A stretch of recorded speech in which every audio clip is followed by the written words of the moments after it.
ہمارے لیسن کا آج عنوان ہے حروف مدہ یا حروف مدیہ بھی ان کو کہا جاتا ہے۔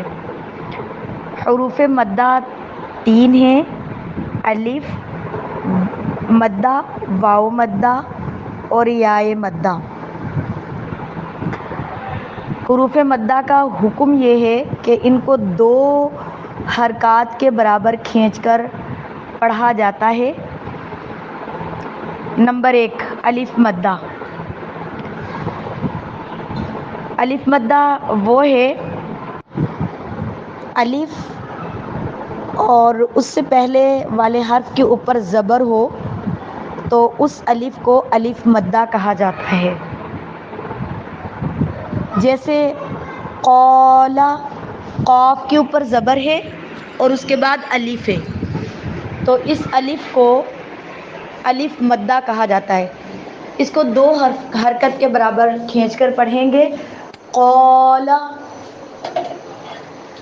نمبر 2 ہے واو مدہ۔ واو مدہ یعنی واو ساکن ہو اور اس سے پہلے والے حرف پر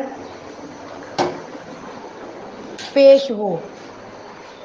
واو ساکن ہو اور اس سے پہلے والے حرف پر پیش ہو تو اسے کہتے ہیں واو مدہ۔ جیسے قالو،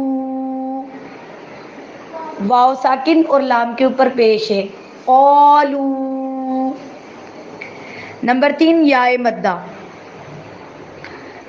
یائے مدہ وہ ہے کہ اگر یا ساکن ہو اور اس سے پہلے والے حرف کے نیچے زیر ہو تو اس یا کو یائے مدہ کہا جاتا ہے۔